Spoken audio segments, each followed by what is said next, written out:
keluarga intelektual sekalian.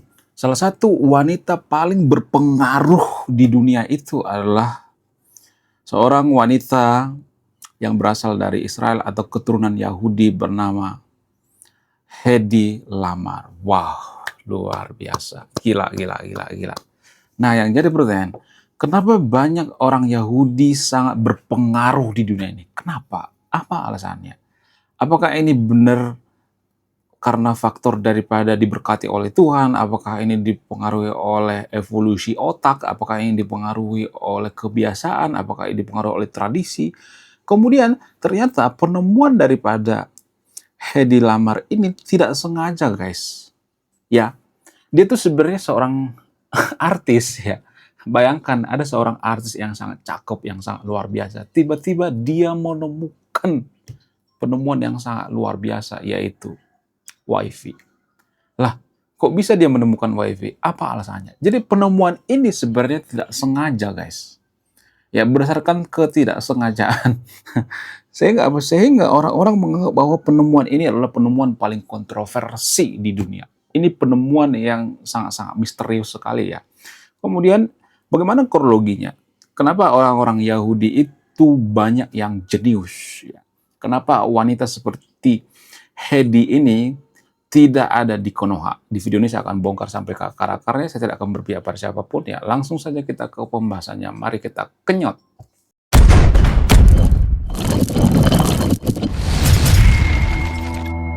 Hedi Lamar itu sebenarnya seorang artis ya. Dia tuh sebenarnya kehidupannya sudah sangat bagus sekali ya, tidak berkekurangan gitu. Tapi dia punya minat terhadap matematika.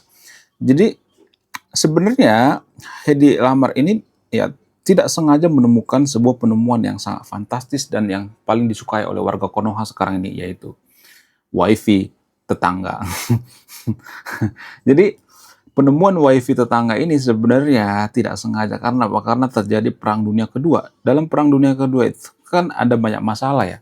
Sebenarnya tujuan daripada Hedi Lamar ini untuk menyangkal ya sinyal-sinyal yang digunakan torpedo, meluncurkan torpedo gitu ya. Jadi ini sebenarnya titik baliknya. Ya, banyak penemuan di dunia ini bersumber dari apa? Bersumber dari Perang Dunia Kedua. Komputer juga itu bersumber dari Perang Dunia Kedua kan. Kalau nggak ada Perang Dunia Kedua, kita tidak akan punya komputer, tidak punya AI zaman sekarang ini. Alan Turing menemukan komputer itu, menemukan AI itu dari mana? Karena faktor ya memecah atau meretas Enigma, yaitu salah satu mesin yang sangat canggih yang diciptakan oleh Jerman saat itu. Nah, karena yang menemukan WiFi ini adalah seorang wanita. Wanita itu kan karakternya itu rumit ya. Ya, sifatnya juga kadang-kadang susah dimengerti gitu ya. Susah ditebak. Artinya, ya WiFi ini ditemukan secara rumit gitu ya. Bahkan pria sekalipun kalau membaca rumus-rumusnya, data-datanya itu sangat rumit sekali gitu. Kenapa? Karena ditemukan oleh wanita. Jadi ternyata WiFi itu ditemukan seorang wanita yang dengan data yang sangat rumit sekali, susah dipahami oleh pria. Ya mirip-mirip seperti wanita lah gitu. Kemudian kenapa banyak orang-orang Yahudi itu jadi penemu ilmuwan dan sebagainya? Apakah ini kebetulan atau tidak? Kalau misalnya mengatakan, oh ini faktor daripada karena diberkati oleh Tuhan, ya karena diurapi oleh Tuhan, karena orang Israel itu bangsa pilihan Tuhan. Saya tidak menyangkal itu. Ya kalau itu dari sudut pandang agama, dari sudut pandang keyakinan, agama itu kan keyakinan ya. Kalau itu dari sudut pandang keyakinan, saya menghormati itu. Saya tidak menyangkal itu. Karena kita tidak bisa menyangkal keyakinan orang lain kalau tidak bertentangan dengan nilai kemanusiaan. Kalau ada orang mengatakan bahwa orang Israel itu bangsa pilihan Tuhan, mereka cerdas karena bangsa pilihan Tuhan, apakah itu mencederai orang lain? Enggak juga kan? Apakah itu bertentangan dengan nilai kemanusiaan? Enggak juga. Ya sah-sah aja. Kalau tidak bertentangan dengan nilai kemanusiaan, sah-sah aja. Saya tidak akan membantah itu. Tapi saya ngambil dari sudut pandang yang paling rasional, yang paling logis, yang paling bisa dipertanggungjawabkan. Apa itu? Karena faktor evolusi otak. Jadi ternyata guys, ya, otak manusia itu berevolusi dari tahun ke tahun. Ada yang berevolusi ke arah yang lebih baik, ada yang berevolusi ya, ke arah yang lebih buruk gitu ya. Ya kita ambil contoh misalnya seperti orang-orang Yahudi. Orang-orang Yahudi itu mereka biasanya sangat-sangat terbiasa menerima tekanan. Orang-orang Yahudi di Eropa dulu uh, banyak dijulitin sama orang. Udah mah kelompok mereka kecil, ya kemudian itu dikata-katain gitu. Ya kemudian mereka ditekan gitu ya. Kemudian banyak orang yang benci ya. Kemudian mereka itu tidak nyaman gitu kalau tinggal di suatu daerah gitu ya. Kalau di Konoha itu ya mohon maaf bagi yang videonya, ya mirip-mirip seperti orang Chinese lah zaman dulu ya. Zaman dulu bukan zaman sekarang. Zaman sekarang kan sudah ini ya, sudah normal ya. Orang Chinese zaman dulu kan ya seperti itu ya. Mereka sangat-sangat menerima banyak tekanan gitu ya. Ya seperti itu. Kemudian karena banyaknya tekanan ya, tekanan demi tekanan sehingga orang Yahudi berpikir gimana caranya menaklukkan dunia, gimana caranya menangkis tekanan-tekanan ini dengan cara yang elegan. Lalu mereka berpikir, ya udah kita investasi ke otak aja deh. Ya, mereka tidak investasi ke tanah, mereka nggak beli tanah banyak-banyak, mereka nggak beli properti banyak-banyak, mereka fokus pada pendidikan, fokus pada otak. Karena apa? Karena itu yang paling cepat dibawa kabur gitu ya. Itu yang paling cepat dibawa keluar. Kalau misalnya nih mereka ditekan misalnya, diusir misalnya, sehingga mereka cepat-cepat bisa bawa koper langsung pergi. Karena apa? Karena ada di otak semuanya. Ya biasanya mereka itu lebih fokus pada ilmu pengetahuan gitu ya. Makanya banyak orang Yahudi itu ilmuwan. Jadi ternyata otak manusia itu bertransformasi ternyata guys. Ya, ada yang bertransformasi ke hal yang buruk, ada yang bertransformasi ke hal yang baik. Ya, di Konoha kalau saya perhatikan bertransformasi ke hal yang mengajak kita untuk tidak berpikir ya. Ya, nggak semua warga Konoha, tapi disclaimer on ya. Ya, warga Konoha itu rata-rata berpikirnya itu ya otak manusia mah terbatas. Ya. Jadi ini yang bikin otak kita tumpul guys. Ya. Otak warga Konoha itu tumpul, yang bikin ya seperti ini, ya. Prinsip semacam ini. Otak manusia mah terbatas. Ya, kita tidak bisa melampaui segalanya. Sehingga apa? Sehingga mereka berpikir malas-malasan ya. Ketika mereka menemukan sesuatu hal misalnya, ya mereka akan berpikir otak manusia mah terbatas. Ketika mereka diajak berpikir misalnya, otak manusia mah terbatas. Jadi sedikit-sedikit terbatas. Sehingga apa? Sehingga ya warga Konoha itu ya tidak ada inovasi, nggak ada penelitian, nggak ada penemu seperti orang-orang Israel gitu ya.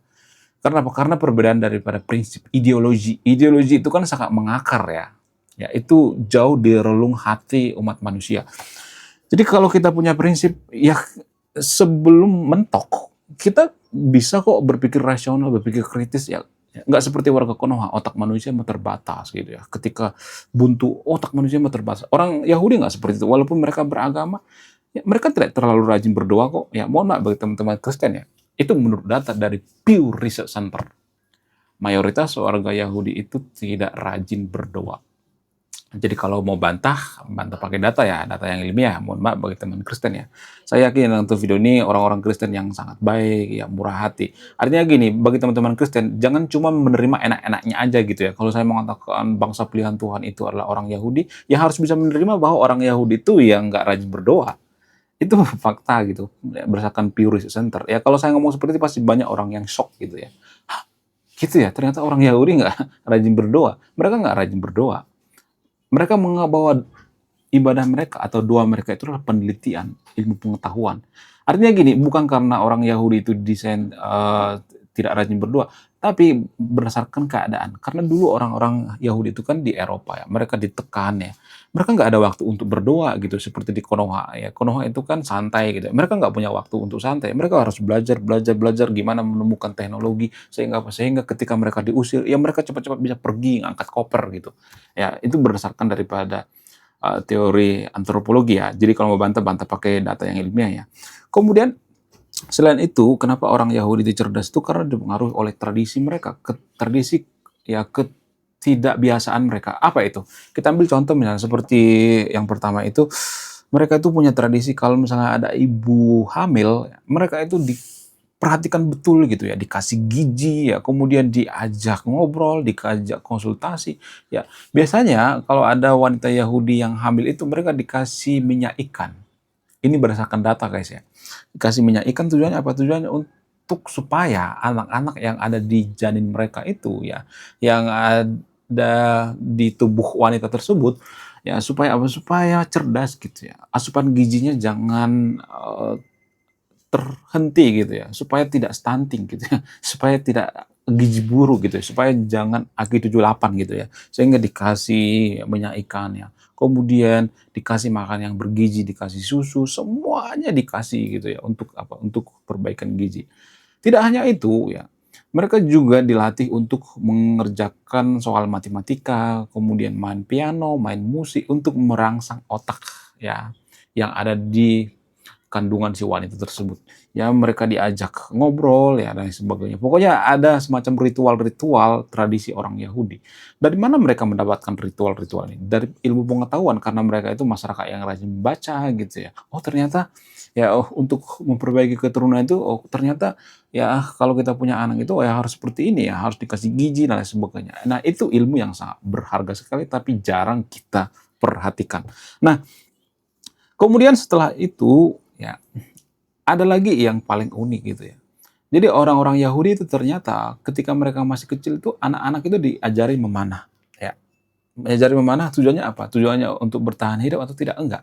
Tujuannya itu melatih fokus. Ya. Jadi mereka punya tradisi memanah. Ini sangat luar biasa ya. Ini yang perlu kita tiru. Kemudian mereka terbiasa main catur gitu.